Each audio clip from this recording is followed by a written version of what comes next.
Hello students, आज हम अपना नेक्स्ट चैप्टर स्टार्ट कर रहे हैं, general methods of extraction of metals. तो इसमें हमारा बेसिकली मेटलर्जी पोर्शन है सारा, जो हम मेटल कैसे एक्सट्रैक्ट करते हैं फ्रॉम देयर ओर्स, वो इसमें हमारा आएगा। तो इसमें सबसे पहले तो हमारा है कि एलिमेंट्स किन स्टेट में एग्जिस्ट करता है। Basically elements exist in two forms, native state and in the compound state. Native state, if the element is found in their elementary form, they are said to be in native state. Elementary form मतलब they do not combine with any other element. That is called its elementary form. जो less reactive metals हैं like gold, silver, वो basically किसी के साथ combine नहीं करते और अपने नेटिव स्टेट में, अपनी एलिमेंट्री फॉर्म में ही एग्जिस्ट करते हैं।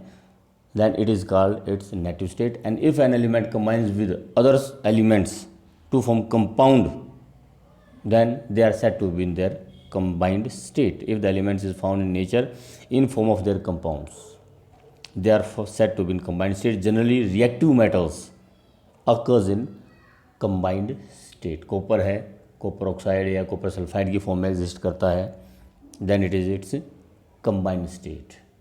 आयरन है, Fe2O3 की फॉर्म में एग्जिस्ट करेगा, Fe3O4 की फॉर्म में एग्जिस्ट कर सकता है। They are all combined state in which they combines with either oxygen या सल्फर या कार्बोनेट्स बना ले, वो उसकी कंबाइंड फॉर्म होती हैं। तो इसमें आपके बेसिकली फिर आपके दो डेफिनेशन आती हैं, minerals and ores. Compounds of metals found in nature are called minerals. जो रिएक्टिव मेटल्स हैं वो किसी न किसी कंपाउंड की फॉर्म में एग्जिस्ट करते हैं, तो उन कंपाउंड्स को हम मिनरल्स कहते हैं। जैसे कि मैंने अभी एग्जांपल लिया था, कॉपर का था, CuFeS2 की फॉर्म में एग्जिस्ट करते हैं। Copper combines with iron and sulphur to produce copper pyrite, और cuprite Cu2O when it combines with oxygen, copper glass when it combines with sulphur. इस तरह से आयरन है, iron pyrite FeS2, hematite Fe2O3, magnetite Fe3O4, Fe2O3 two water, limonite, different form में exist करते हैं। All these are the minerals of metal. Aluminium है, it exist in aluminium oxide two water, जिसको हम बॉक्साइट बोलते हैं। और ये डिफरेंट मिनरल्स हैं, कोरंडम है, Al2O3 है, जिंक है, जिंक ब्लेंडी या जिंकाइट की फॉर्म में एग्जिस्ट करता है, कैलेमाइन की फॉर्म में एग्जिस्ट करता है। These are all minerals of metals, copper, iron, aluminium, zinc, or is that mineral from which metal can be extracted conveniently and profitably. The minerals from which metal can be extracted profitably and conveniently are called ore. अब जैसे ये आपका iron है, iron के हमने यहाँ पर 4 minerals दिए, iron pyrite, hematite, limonite and magnetite. लेकिन अगर हम आयरन पायराइट, मैग्नेटाइट या लिमोनाइट में से आयरन को एक्सट्रैक्ट करते हैं, it will be difficult and also will be costly. लेकिन हेमेटाइट में से अगर हम आयरन को एक्सट्रैक्ट करते हैं, then it will be easy and profitable. फ़ायदा भी होगा इसमें, सस्ता पड़ेगा। तो such minerals from which metal can be extracted profitably and कन्वेनियंटली are called ओर। तो जो हेमेटाइट है वो आयरन का ओर है। मिनरल्स ये चारों हैं, एज एल्यूमिनियम है, बॉक्साइट है, डायस्पोर है, कोरंडम है, all are minerals, but bauxite is ore because extraction of aluminium from bauxite is easy and profitable. तो all minerals, all ores are minerals but all minerals are not ore. ये हम कह सकते हैं कि जितने भी ओर हैं वे मिनरल्स ही होते हैं, क्योंकि मिनरल्स में से एक ही ओर कहलाता है। लेकिन all minerals are not ore.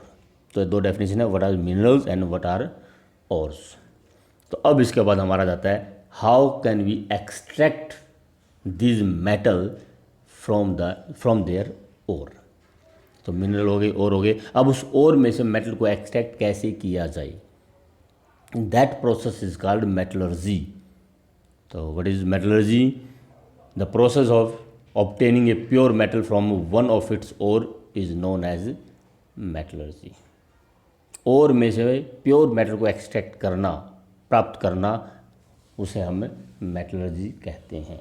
It involve few steps, जिसमें हमारे हैं बेसिकली जो हम मेटलर्जिक प्रोसेस को 5 स्टेप्स में डिवाइड करते हैं। क्रशिंग एंड ग्राइंडिंग पहला स्टेप, कंसंट्रेशन ऑफ ओर या और ड्रेसिंग या बेनिफिकेशंस, थर्ड इज कैल्सिनेशन या roasting, reduction and then refining. तो बेसिकली ये 5 स्टेप हैं। सम बुक्स में कॉल इट इन में divided into 4 steps, crushing, grinding, concentration of ore. Calcination और roasting को कंसंट्रेशन में ही इंक्लूड कर लिया जाता है या रिडक्शन में इंक्लूड कर दिया जाता है, अलग से स्टेप नहीं दिखाते हैं। बाकी that is also one of the our step, बीच में हमें कैल्सिनेशन या रोस्टिंग भी करनी होती है। तो कुल मिलाकर हमारे मेटलर्जिक प्रोसेस में 5 स्टेप होते हैं, क्रशिंग, कंसंट्रेशन या और ड्रेसिंग, कैल्सिनेशन या roasting, reduction and then refining. तो इन 5 स्टेप को हम पहले 1 बाय 1 लेते हैं। जो जनरल मेथड्स हैं वो लेंगे, उसके बाद extraction of aluminium, iron, zinc और कॉपर, 4 मेटल्स की एक्सट्रैक्शन भी हमने करनी है। तो पहले लेते हैं हम दीज 5 स्टेप्स। तो इसमें पहला स्टेप हमारा crushing and grinding. It is nothing but making the ore powders. Process of crushing and grinding of ore into fine powder is called pulverization. Big stone of ore are first crushed into small pieces by jaw crusher and then grinded into fine powder with the help of stamp miles. तो पहला step जो हमारा ये crushing and grinding का होता है, इसमें basically जब हम ओर निकालते हैं, और मोस्ट हमारे अर्थ क्रस्ट से निकलते हैं, तो अर्थ क्रस्ट से डायनामाइट वगैरह लगाकर माइंस में से हम बड़े बड़े पत्थर निकालते हैं। तो उन पत्थरों को पहले क्रश किया जाता है और उसको पाउडर फॉर्म में कन्वर्ट किया जाता है विद द हेल्प ऑफ जा क्रशर या स्टैम्प माइल। अब जा क्रशर आपका कुछ इस तरह की स्ट्रक्चर्स होती हैं, जिसमें इस तरफ जा लगे होते हैं, जाज, और इसको एक मोटर की सहायता से मूव किया जाता है। यहाँ बड़े बड़े पत्थर लगा दिए जाते हैं और जैसे जैसे वो पत्थर नीचे आएगा छोटा होता चला जाएगा, और बाद में उसको स्टैम्प माइल की सहायता से पाउडर फॉर्म में कन्वर्ट कर दिया जाता है। तो पहला स्टेप है क्रशिंग एंड ग्राइंडिंग, और ये स्टेप हर एक में किसी भी मेटल की एक्सट्रैक्शन में पहला स्टेप तो आपका ये एज सच ही आना है। उसके बाद नेक्स्ट स्टेप आपका आ जाता है और ड्रेसिंग या कंसंट्रेशन ऑफ ओर, या इसका एक नाम और भी है बेनिफिकेशन। तो और ड्रेसिंग या कंसंट्रेशन ऑफ ओर क्या है? Ore dressing is process of removal of gangue from the ore. Removal of the earthy matter, sand, limestone and other impurities present in ore is called gangue, and the removal of unwanted earthy and siliceous impurities या removal of gangue from the ore is known as ore dressing। जब हम उसको पत्थरों को ज़मीन से निकालते हैं तो उसके साथ काफ़ी सारी मिट्टी वगैरह या काफ़ी सारी ऑर्गेनिक इम्प्योरिटीज़ की लिविंग बॉडी पार्ट्स आ जाता है, तो उसको रिमूव करने का जो मेथड है हमारा, that is called ore dressing. That process is called ore dressing. तो इसमें आपकी 2 डेफिनेशन है। First of all, what is gangue? Earthy metals, sand, limestone and other impurities present in ore. Ore में ओर के साथ साथ, और पार्टिकल्स के साथ साथ जो अर्थी इम्प्योरिटीज़ भी होती हैं उनको गैंग कहा जाता है। And the second definition is ore dressing. तो removal of gangue from the ore is called ore dressing. तो how can we remove gangue from the ore? तो उसमें आपके डिफरेंट स्टेप्स हैं, डिफरेंट मेथड्स हैं। तो 1 बाय 1 हम लेते हैं हर एक मेथड को। सबसे पहला मेथड जो है हैंड पिकिंग। अगर आपका और पार्टिकल और गैंग पार्टिकल ईजिली डिस्टिंग्विशेबल हों, ईजिली डिस्टिंग्विशेबल मतलब उनको बड़ी आसानी से हम पहचान सकते हैं कि this particle is of the ore and this particle is of gangue, या दिस इज इम्प्योरिटी, तो उनको हम हाथ से रिमूव कर सकते हैं, उठा के अलग कर दिया। That is called hand picking method. लेकिन ये वहीं पर अप्लीकेबल है जहाँ पर और पार्टिकल और गैंग पार्टिकल ईजिली डिस्टिंग्विशेबल हों। सेकंड मेथड है इसमें हमारा ग्रेविटी सेपरेशन या लेविगेशन या हाइड्रोलिक वॉशिंग। अब इसमें बेसिकली जब आप जो भी आपका मेथड आता है उसमें बेसिकली प्रिंसिपल पूछा जाता है कि what is the principle of this method. तो ग्रेविटी सेपरेशन का जो बेसिक प्रिंसिपल है, it is based on the method of concentration of ore is based on the difference in the density of ore particle and gang particles।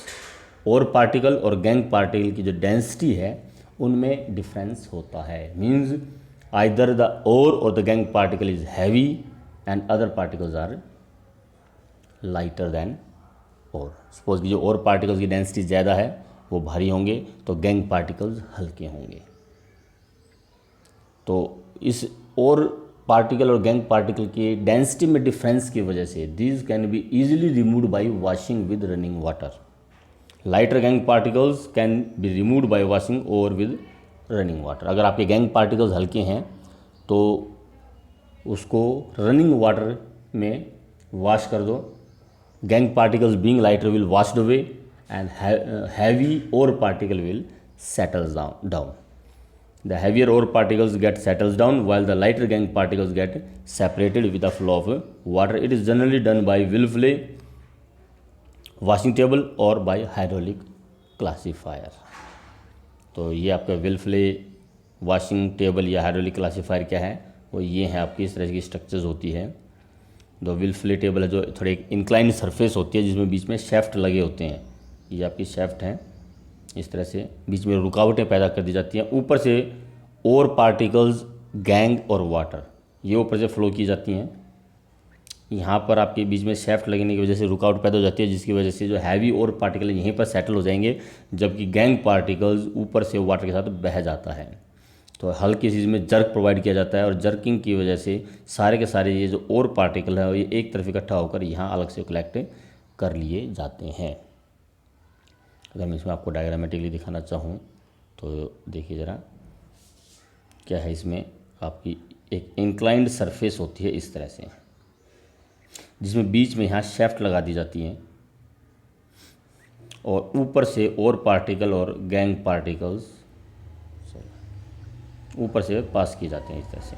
तो जैसे पानी बह कर आता है ऊपर से इस तरफ, तो यहाँ पर बीच में शेफ्ट होने की वजह से पानी कुछ देर के लिए रुकता है और जैसे ही यहाँ पर वाटर रुकेगा जो हैवी और पार्टिकल्स हैं वो यहीं पर रुक जाएंगे, बैठ जाएंगे, they will get settle down and the lighter gangue particles with water will flow over this shaft. यहाँ से बह के निकलता है, थोड़ा बहुत और पार्टिकल्स अगर वहाँ से बह आकर आ जाता है तो आगे एक और शेफ्ट है, number of shafts are provided, तो ore particles will settles hair.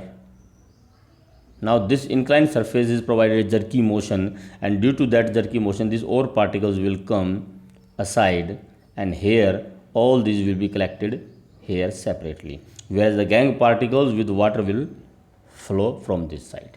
तो इसको हम विल्फले टेबल बोलते हैं। ये आपकी वो विल्फले टेबल है। इसी तरह से ये हाइड्रोलिक क्लासीफायर भी होता है which is narrow at the bottom but wider at the top. ऊपर से और या नीचे से इसमें पानी फ्लो किया जाता है। तो वाटर जैसे यहाँ से ऊपर जाएगा, जैसे जैसे इसकी विड्थ बढ़ेगी वाटर की जो स्पीड है वो डिक्रीज़ होती चली जाएगी। ऊपर से पाउडर्ड और विद गैंग वो डाल दिया जाता है। तो वो और विद गैंग जब ऊपर से नीचे बहकर आएगा तो नीचे जैसे आएगा पानी की स्पीड ज़्यादा होगी, वो लाइटर गैंग पार्टिकल को वापस ऊपर बहा लाएगा और गैंग यहाँ से बाहर निकाल दिया जाता है।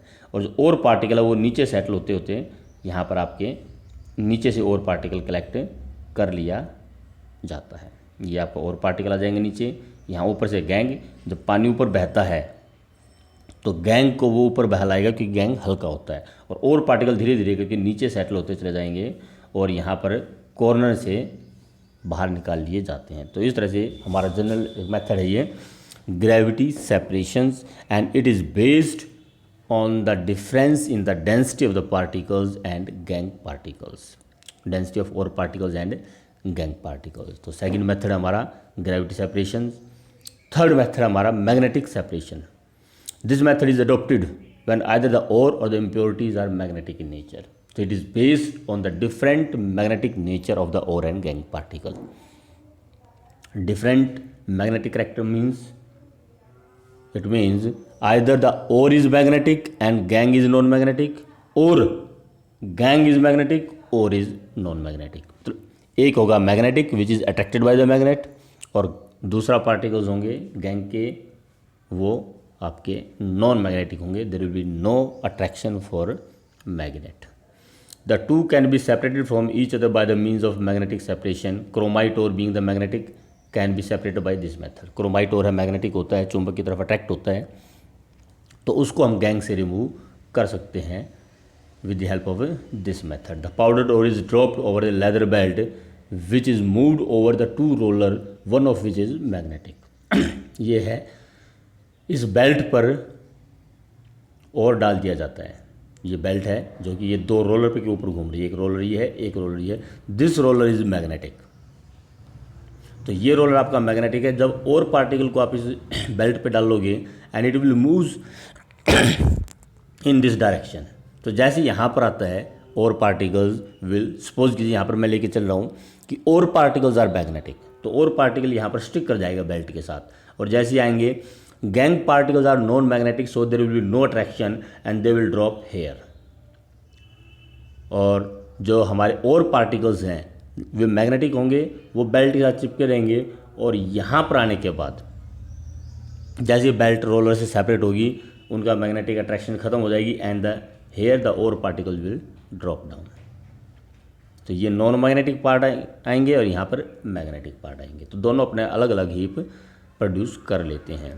तो इस one ore particles being magnetic are attracted at the magnetic roller and falls near the roller, while impurities being non-magnetic falls away from the roller। impurities दूर पड़ेंगी और जो कि हमारे और पार्टिकल्स है वो रोलर के नज़दीक ही पड़ेंगे जो कि मैग्नेटिक होंगे।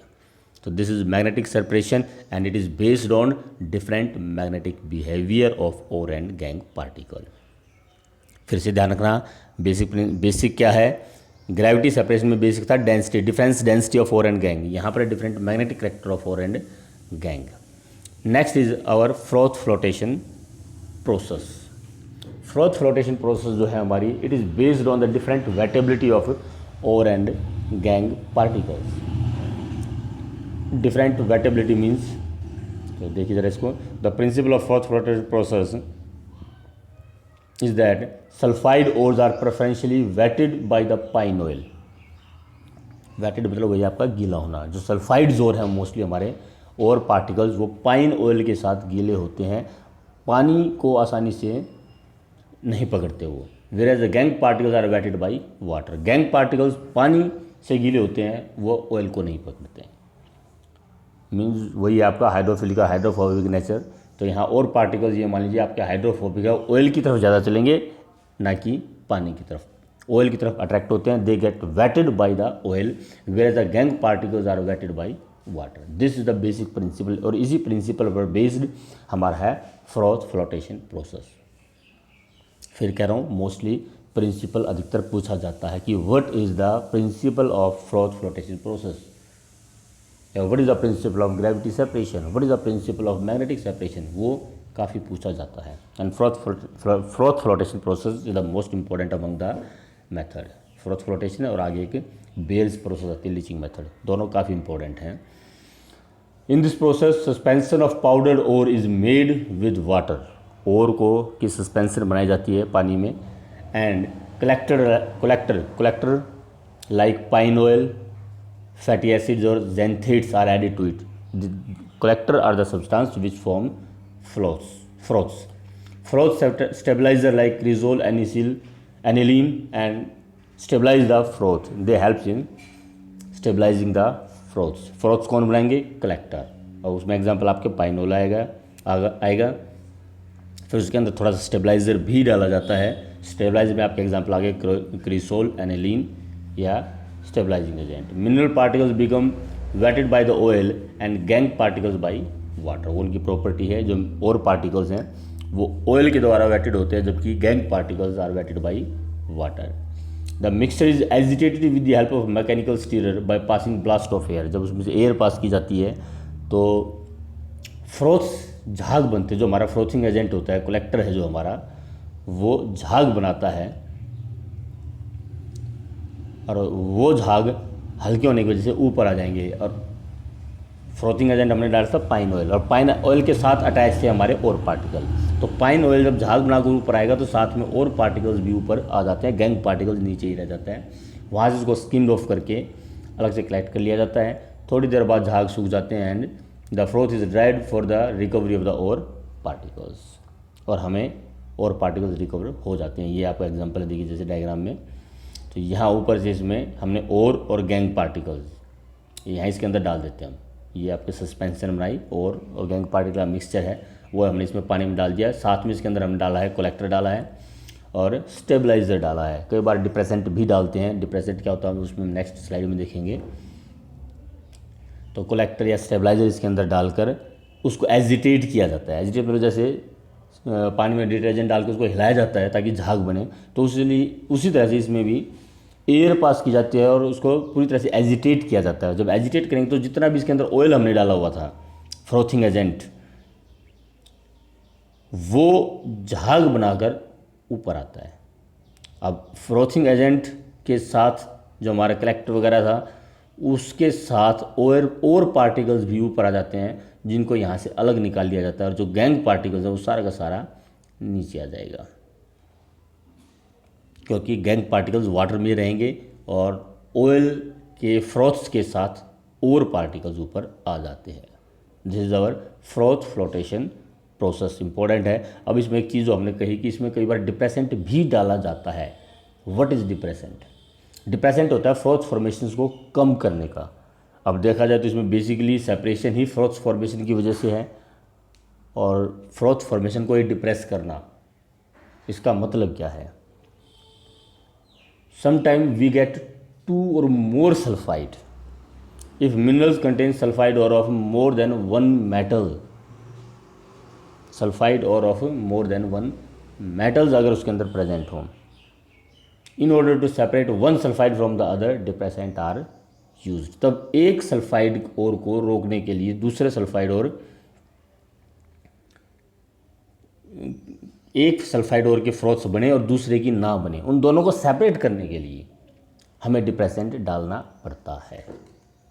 जैसे जो froth flotation process basically sulphide ore के लिए ही होती है। क्वेश्चन कई बार ये भी आ जाता है कि describe the process of extraction of या और ड्रेसिंग फॉर सल्फाइड ओर। अब उसमें आपको समझ जाना है कि जब सल्फाइड ओर पूछा है तो हमें फ्रोथ फ्लोटेशन को ही एक्सप्लेन करना है। तो सल्फाइड ओर के लिए हमारी फ्रोथ फ्लोटेशन प्रोसेस होती है, लेकिन कई बार दो सल्फाइड ओर एक साथ मिलते हैं। सपोज कि जिंक सल्फाइड और लेड सल्फाइड दोनों इकट्ठे मिलते हैं। अब हमें चाहिए सिर्फ लेड सल्फाइड, जिंक सल्फाइड हमें नहीं चाहिए। हमें लेड की एक्सट्रैक्शन करनी है तो हमें लेड सल्फाइड को अलग से करना होगा, जिंक सल्फाइड को अलग करना होगा। या फिर ये कहीं कि हमें जिंक चाहिए तब भी हमें लेड सल्फाइड अलग ही करना होगा। उसके बाद हमें जिंक सल्फाइड के और पार्टिकल्स अलग प्राप्त करने हैं। तो अगर आप सिंपल फ्रोथ फ्लोटेशन करते हो तो आपके जो झाग आएंगे ऊपर फ्रोथ्स आएंगे उसमें दोनों आएंगे, लेड सल्फाइड भी और जिंक सल्फाइड भी, तो वहाँ पर आपको एक्सट्रैक्शन में प्रॉब्लम आएगी। तो इन दोनों को अगर आपको सेपरेट करना है तब उसके अंदर डिप्रेसेंट डालना होता है। तो depressants are reagent which depress the formation of froths of one of the sulphide ore. तो जैसे जिंक और लेड सल्फाइड का एग्जांपल हमने लिया, इसके अंदर NaCN डाल दिया जाता है। NaCN क्या करता है, जिंक सल्फाइड के साथ एक कॉम्प्लेक्स बना लेगा, और कॉम्प्लेक्स बनाने के बाद ये फ्रोथ्स नहीं बनाएगा, सिर्फ लेड सल्फाइड के फ्रोथ्स ऊपर आएंगे और लेड सल्फाइड ही ऊपर आएगा।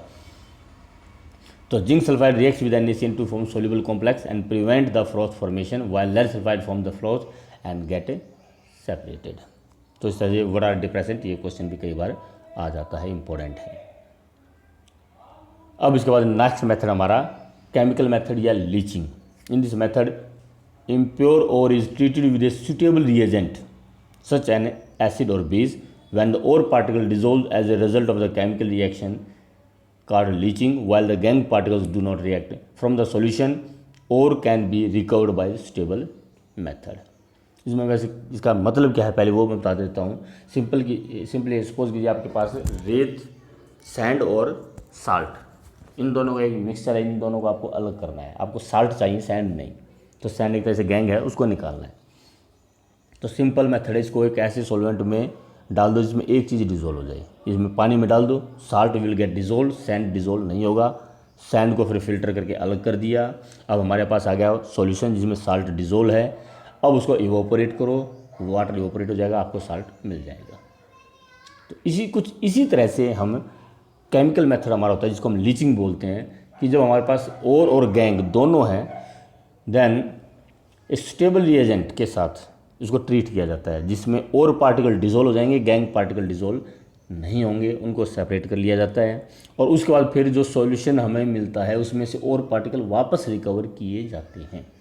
जैसे साल्ट सॉल्यूशन में से साल्ट रिकवर कर लिया, ऐसे ही जब और पार्टिकल डिज़ोल्व हो जाता है उस स्पेसिफिक एसिड या बेस में, तो उसमें से वापस ओर को कलेक्ट किया जाता है। This is our chemical method. तो इसमें एग्जाम्पल आपका बेयर्स प्रोसेस है और एक साइनाइड प्रोसेस है। दो एग्जाम्पल इसमें आपके यहाँ, दोनों ही काफ़ी इंपॉर्टेंट है। खासकर बेयर्स प्रोसेस, जब हम एल्यूमिनियम का एक्सट्रैक्शन करते हैं तो बेयर्स प्रोसेस वहाँ पर भी आती है। Bauxite ore is concentrated by this method known as Bayer's process. Bauxite ore आपका एल्यूमिनियम का ओर है और वहाँ इसके एक्सट्रैक्शन में वहाँ भी इसको पूछा जाता है। तो यहाँ पर हम बेयर्स प्रोसेस की डिटेल्स करेंगे। तो बेयर्स प्रोसेस है क्या चीज़? Purification of bauxite ore by leaching या Bayer's process. Bauxite ore is treated with caustic soda. NaOH के साथ बॉक्साइट ओर को ट्रीट किया जाता है। तो उसके अंदर जितने और पार्टिकल्स हैं वो NaOH में डिज़ोल्व हो जाते हैं और गैंग डिज़ोल्व नहीं होगा, फिल्टर करके अलग कर लिया। अब हमारे पास आ गया एक तरह से सोडियम मेटा एल्यूमिनेट का सॉल्यूशन। तो पहले आपका बॉक्साइट ओर है प्लस NaOH के अंदर डिज़ोल्व किया इसको वाटर के अंदर। तो बॉक्साइट ओर सारा का सारा सोडियम मेटा एल्यूमिनेट NaAlOH4 बनाकर डिज़ोल्व हो जाता है। सोडियम मेटा एल्यूमिनेट बनाकर डिज़ोल्व हो जाएगा और उसके बाद फिल्टर करके गैंग को रिमूव कर दिया जाता है। तो जो हमारे पास फिल्ट्रेट बचता है सोडियम मेटा एल्यूमिनेट का सॉल्यूशन है। अब हमारा काम है इसमें से वापस हमें बॉक्साइट ओर को प्राप्त करना है। ये हमारा बॉक्साइट ओर है, हमें इसे वापस बॉक्साइट ओर लेकर आना है। उसके लिए क्या करते हैं, या तो इसको डाइल्यूट कर दिया जाता है या इसमें से कार्बन डाइऑक्साइड पास की जाती है। The solution of sodium Meta aluminate is filtered off and cooled and its pH is adjusted by either dilution or by neutralization with CO2. So while aluminum hydroxide is precipitated, seeding with a little freshly prepared aluminum hydroxide quickens the process. और seeding क्या है बताएंगे उसको। पहले करते क्या है कि सोडियम मेटा एल्यूमिनेट जो हमारा बना है NaAlOH4, इसको या तो डाइल्यूट कर दो, उसमें हमारा aluminium hydroxide plus OH ion अलग हो जाएंगे, AlOH3 आयन्स प्लस OH। अगर आप इसको कंप्लीट लिखते हो Na, ऐसे भी लिख सकते हो आप, इसको ध्यान रखना ये NaAlOH4 ये आपका सोडियम मेटा एल्यूमिनेट है। इसको अगर आप डाइल्यूट करते हो it will produce aluminium hydroxide plus NaOH। ऐसा भी लिख सकते हो कंप्लीट रिएक्शन, या आयनिक फॉर्म में इस तरह से भी लिखा जा सकता है।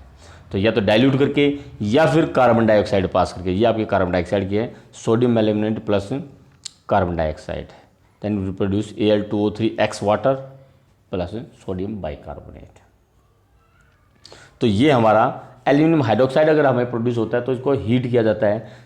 Aluminium oxide plus X water अगर प्रोड्यूस किया जाता है तब इसको भी हीट किया जाता है। ये आपका हीटिंग है। The precipitate of aluminium hydroxide is filtered. ये जो एल्यूमिनियम हाइड्रोक्साइड के प्रेसिपिटेट है इसको फिल्टर किया, dried and the finally heated to about 1473 kelvin to obtain aluminium oxide. ये एल्यूमिनियम हाइड्रोक्साइड को अगर आप हीट करोगे, हीट करने पर it will produce Al2O3 plus 3 water. और अगर आपका aluminium oxide hydrated aluminium oxide produce होता है तो हीट करने पर वो वाटर ऑफ हाइड्रेशन भी रिमूव हो जाएंगे, तब भी हमें एल्यूमिनियम ऑक्साइड ही प्रोड्यूस होगा। तो कुल मिलाकर हमारा शुरू में एल्यूमिनियम ऑक्साइड था Al2O3, हमने उसको NaOH में डिज़ोल्व किया, सोडियम मेटा एल्यूमिनेट बना। इम्प्योरिटीज़ डिज़ोल्व नहीं, उनको सेपरेट कर दिया फिल्टर करके। अब इसको फिर डाइल्यूट कर दिया या कार्बन डाइऑक्साइड पास कर दी, it will produce aluminium hydroxide या एल्यूमिनियम ऑक्साइड X वाटर। उसको हीट करके फिर से हमें जो स्टार्टिंग था हमारा ओर पार्टिकल्स एल्यूमिनियम ऑक्साइड वो ही हमें मिल जाता है। तो गैंग रिमूव हो गया फिल्ट्रेशन की वजह से और we get the only ore particles. तो this is ore dressing by Bayer process, बड़ी इंपॉर्टेंट है, इसको जरूर करना है और अच्छी तरह से करना है। अब इसमें एक चीज़ आई थी हमारी सीडिंग। सीडिंग क्या होती है? बेसिकली जब हम प्रेसिपिटेट बनाते हैं तो प्रेसिपिटेशन में टाइम लगता है। हम उसको कंसनट्रेट करने के बाद ठंडा होने के लिए रखते हैं तो प्रेसिपिटेट होने में टाइम लगता है। तो उसके लिए हम क्या करते हैं, कई बार थोड़ा सा ऑलरेडी जो हमारे पास प्रेसिपिटेट होता है, फ्रेश प्रेसिपिटेट, वो हम उसके अंदर थोड़ा सा डाल देते हैं तो एक सीड का काम करता है और प्रेसिपिटेशन प्रोसेस बड़ी जल्दी, क्रिस्टलाइजेशन प्रोसेस बहुत जल्दी होती है। That is called seeding process. ये आपकी सीडिंग है। The process of addition of small amount of freshly prepared precipitate in order to increase the formation of that precipitate is known as seeding. अब जैसे यहाँ पर हमें एल्यूमिनियम हाइड्रोक्साइड के precipitate बनाने हैं, यहाँ पर बनते हैं, तो अगर डाइल्यूट करने के बाद अगर इसमें हम थोड़ा सा एल्यूमिनियम हाइड्रोक्साइड पहले ही डाल दें तो बाद का जितना भी एल्यूमिनियम हाइड्रोक्साइड है वो बहुत जल्दी प्रेसिपिटेट बढ़ा लेगा। Formation of precipitate of aluminium hydroxide in base process can be increased by small amount of freshly prepared aluminium hydroxide precipitate. तो ये सीडिंग प्रोसेस है, कई बार डेफिनेशन आ जाती है इसकी भी। तो ये आपकी बेस प्रोसेस है, काफ़ी इंपॉर्टेंट है, ध्यान रखना। आगे फिर आएगी जब हम एक्सट्रैक्शन ऑफ एल्यूमिनियम करेंगे। तो उसके बाद वो हमारी आ जाती है, इसमें मैंने लीचिंग में ही 2 मेथड बताए थे, एक तो बेल्स प्रोसेस और दूसरा एक बताया था आपको साइनाइड प्रोसेस, जिसको मैकआर्थर फ्रॉस्ट साइनाइड प्रोसेस भी बोल देते हैं, कंप्लीट नेम है इसका। तो ये आपकी सिल्वर या गोल्ड के लिए होती है। ये आपकी है concentration gold and silver ore by leaching the ore is treated with dilute solution of NaCN या KCN के साथ इसको ट्रीट किया, गोल्ड प्लस KCN। गोल्ड मैंने बताया था कि अनरिएक्टिव मेटल होता है, तो एलिमेंटल फॉर्म में ही एग्जिस्ट करता है नेटिव स्टेट में, तो कोई कंपाउंड नहीं होता इनका, गोल्ड ही होता है।